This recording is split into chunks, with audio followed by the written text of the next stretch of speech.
नमस्कार, मैं हूं रत्ना और आप देख रहे हैं सी न्यूज़ भारत। वक्त हो गया उत्तर प्रदेश बुलेटिन का। बात होगी इटावा की, जहां यातायात नियमों के प्रति विद्यार्थियों में जागरूकता फैलाने के लिए सेमिनार का आयोजन किया गया। साथ ही बात होगी महाराजगंज की, जहां महाव नाले के तटबंध टूट जाने से आसपास गांव के लोगों में अफरा तफरी फैल गई। ऐसी तमाम खबरों पर विस्तार से चर्चा करेंगे इस बुलेटिन में। इटावा के बसरेहर कस्बा में Swami Vivekananda academy inter college में यातायात नियमों के प्रति विद्यार्थियों में जागरूकता फैलाने के लिए सेमिनार का आयोजन किया गया। इस अवसर पर यातायात पुलिस विभाग के अधिकारी, जिला यातायात निरीक्षक सूबेदार सिंह, पुलिस लाइन द्वारा विद्यार्थियों को सड़क सुरक्षा, यातायात नियम, हेलमेट और सीट बेल्ट के प्रयोग तथा यातायात के नियमों का पालन करने के लिए प्रेरित किया गया। कार्यक्रम में विद्यालय के प्रबंधक सर्वेश कुमार यादव और प्रधानाचार्य अखिलेश यादव ने यातायात पुलिस के प्रति आभार व्यक्त करते हुए कहा कि ऐसे आयोजित विद्यार्थियों को जिम्मेदार नागरिक बनाने की दिशा में प्रेरित करते हैं। कार्यक्रम के अंत में पूरे विद्यालय परिवार और सूबेदार सिंह ने सभी को यातायात नियमों की शपथ दिलाकर कार्यक्रम का समापन किया। इटावा से सी न्यूज़ संवाददाता विशाल कुमार सक्सेना की रिपोर्ट। खबर उत्तर प्रदेश के हापुड़ से है, जहां कांग्रेसियों ने एएसपी से मुलाकात की। जिला अध्यक्ष राकेश त्यागी ने कहा कि अखिल भारतीय कांग्रेस कमेटी के वाहन और उत्तर प्रदेश कांग्रेस कमेटी के प्रदेश अध्यक्ष अजय राय के निर्देशानुसार पूरे देश में वोट चोर गद्दी छोड़ हस्ताक्षर अभियान चलाया जा रहा है और लोग इस अभियान में बढ़ चढ़कर हिस्सा ले रहे हैं। हस्ताक्षर अभियान के दौरान एक व्यक्ति शराब पीकर कार्यक्रम में घुस गया और मोदी जिंदाबाद, योगी जिंदाबाद के नारे लगाने शुरू कर दिए। पुलिस प्रशासन के बीच ये घटनाक्रम चला। जिला अध्यक्ष राकेश त्यागी और कांग्रेस जनों ने कड़ी शब्दों में निंदा की है। एसपी विनीत भटनागर ने कहा कि कार्यक्रम में खलल डालने वाले और अभद्र भाषा का इस्तेमाल करने वाले नशे में चूर भाजपा समर्पित लोगों पर कार्रवाई की जाएगी। एसपी विनीत भटनागर ने कांग्रेस के हस्ताक्षर अभियान में खलल डालने और अभद्र भाषा का इस्तेमाल करने के लिए दोनों आरोपियों को जेल में भेजने के लिए आदेश दिए हैं। हमारे जिला अध्यक्ष राकेश त्यागी जी ने जो आपके सम्मुख ये सारी घटना बताई है, इसकी हम निंदा करते हैं और किसी दरोगा द्वारा असामाजिक तत्वों को लाकर के उनके बीच में लाकर के जो व्यवधान करने की कोशिश की, या तो हमारे कार्यकर्ता उनके साथ मारपीट करके उनको भगा देते, लेकिन ये हम झगड़ालू लोग नहीं हैं, ना ही हमारी कोई किस टाइप की ऐसी धारणा थी। ये काम पुलिस वालों को करना चाहिए था, लेकिन उनके द्वारा बुलवाए गए थे, इसलिए वो कार्रवाई भी नहीं कर रहे थे। तो वो दरोगा को वहाँ ड्यूटी इसलिए लगाई गई प्रशासन के द्वारा या एसपी के द्वारा कि जो इनका कार्यक्रम है, राष्ट्रीय कार्यक्रम चल रहा है, उसमें कोई व्यवधान इनकी तरफ से ना हो तथा इन लोगों के खिलाफ भी कोई कार्यक्रम ना करे ऐसा।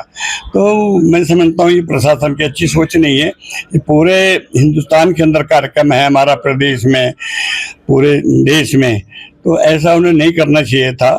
तो उसकी हम निंदा करते हैं पूरी तरह से। और हमारे अध्यक्ष जी तो वैसे भी बड़े शालीन विचारों के हैं, सारे कार्यक्रम को लेकर वो चल रहे थे, हम लोग चुपचाप खड़े हुए थे। क्या है पूरा मामला पूरा ये है, जिस तरह से आप लोगों को भी जानकारी है कि हमारे पूरे देश में और पूरे प्रदेश में हर प्रदेश में हस्ताक्षर अभियान वोट चोर गद्दी छोड़ का के तहत जो हस्ताक्षर अभियान पूरे देश प्रदेश में चलाया जा रहा है, उसी के तहत आप हापुड़ में जिला कांग्रेस कमेटी की तरफ से हमारे सभी कांग्रेस जन एक साथ मिलकर रामलीला ग्राउंड में शहीद स्तंभ पर शांतिपूर्ण हस्ताक्षर अभियान चलाया जा रहा था। लेकिन हमने कुछ लोग वहां पुलिस के मौजूद थे जो वहां ड्यूटी कर रहे थे, उन पुलिस वालों के द्वारा ही कुछ शरारती तत्वों को वहां बुलाया गया और पुलिस वालों के द्वारा ही हमारे साथ वहां बदतमीजी कराई गई और इस बदतमीजी से हमारे अभियान को रोकने का प्रयास पुलिस वालों के द्वारा किया गया। शासन प्रशासन से हमको रुकवाया जा रहा है। लेकिन हम आप लोगों से ये कहना चाहते हैं कि हमारा ये हस्ताक्षर अभियान किसी भी कीमत पर, किसी भी हाल में। हापुड़ से सी न्यूज़ संवाददाता सचिन की रिपोर्ट। जौनपुर जिला के शाहगंज नगर के ऐतिहासिक रामलीला मंचन का बुधवार को भव्य शुभारंभ हुआ। श्री राम दरबार की भव्य आरती की गई। वृंदावन के कलाकारों द्वारा मधुर भजनों की प्रस्तुति ने सभी का मन मोह लिया। मुख्य अतिथि ज्योतिषाचार्य डॉक्टर अवनीश सिंह बाघेल व क्षेत्राधिकारी अजीत सिंह चौहान रहे। संचालन फिरतू राम यादव ने और आभार व्यक्त अध्यक्ष घनश्याम जायसवाल ने किया। वृंदावन से आई आदर्श रासेश्वरी रामलीला मंडली के कलाकारों द्वारा आकर्षक मंचन प्रस्तुति किए गए। गगनचुंबी जयकारों से क्षेत्र गूंजयमान रहा। इस दौरान मुख्य रूप से जवाहरलाल अग्रहरि, इंदुनाथ पांडे, ओम प्रकाश, मोदन लाल आदि उपस्थित रहे। जौनपुर से सीनियर संवाददाता दिवाकर मिश्रा के साथ दीपक सिंह की। नेपाल में लगातार हो रही भारी बारिश से महाराजगंज जनपद में नेपाल से बहकर आने वाले महाव नाले में पानी के उफान से आज जनपद के चकरार के पास लगभग 10 मीटर का तटबंध टूट गया। 20 दिनों के भीतर 2 बार महाव नाले के तटबंध टूट जाने से आसपास गांव के लोगों में अफरा तफरी फैल गई।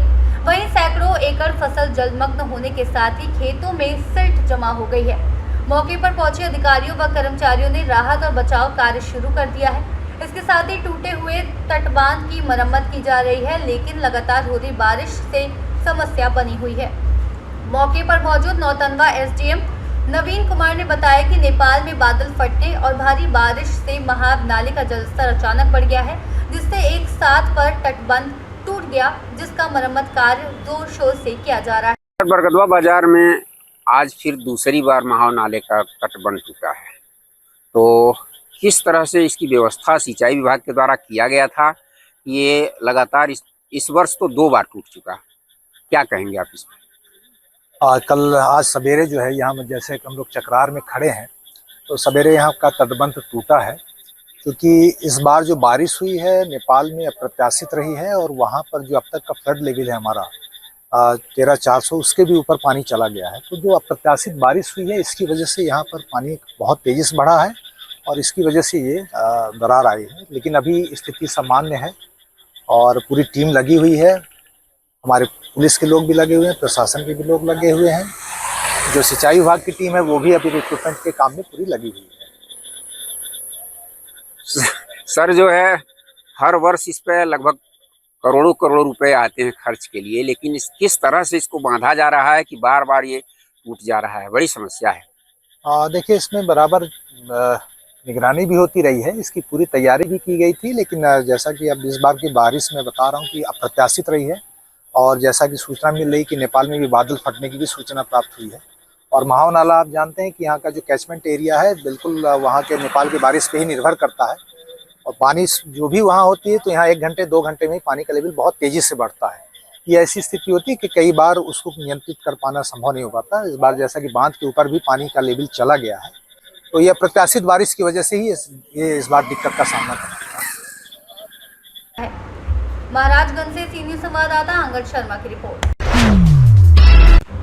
जनपद प्रतापगढ़ की पट्टी कोतवाली क्षेत्र के पेट्रोल पंप कर्मी गलौड़ी खुर्द निवासी राजेंद्र तिवारी के घर चोर 20,000 तथा लाखों के जेवरात चुरा ले गए। राजेंद्र तिवारी ने घटना की जानकारी पुलिस को दी है कि चोर उनके घर में घुसकर घर में रखी उनकी बहू, पत्नी आशीष तिवारी तथा राजेंद्र की पत्नी के लाखों रुपए के जेवरात चुरा ले गए। चोरी की जानकारी पर ग्रामीणों की भीड़ जमा हो गई। घटना की सूचना डायल 112 पुलिस के साथ की पट्टी कोतवाली में दी गई। सूचना पर पहुंची पुलिस मामले की जांच कर रही है। पीड़ित की बहू व बेटा आशीष मुंबई में नौकरी कर रहे हैं। इलाके से हो रही इस तरह की घटनाओं से ग्रामीणों में दहशत का माहौल है। क्या नाम है आपका? राजेंद्र प्रसाद तिवारी। पिताजी का? सीताराम तिवारी। किस गांव के रहने वाले हो? गड़ौरी खुर्द। आपकी कोतवाली कौन सी लगती है? पट्टी। क्या घटना हुआ है आप घर में? चोरी हो गई है आज बीती रात। आज रात को। क्या क्या चोरी हुआ है? बहू का गहना होना और बर्तन वर्तन चोरी हो गया है। लगभग कितने चोरी हुई है? लगभग 1.5-2 लाख तक गया है। 20,000 नकद गया। नकदी भी थी? 20,000 नकद गया है। 20,000 नकदी थी। आप लोग कहाँ सो? प्रतापगढ़ से सीनियर संवाददाता इस्माइल खान की रिपोर्ट। फिलहाल इस बुलेटिन में बस इतना ही। देश और दुनिया की तमाम बड़ी खबरों के लिए आप देखते रहिए सी न्यूज़ भारत।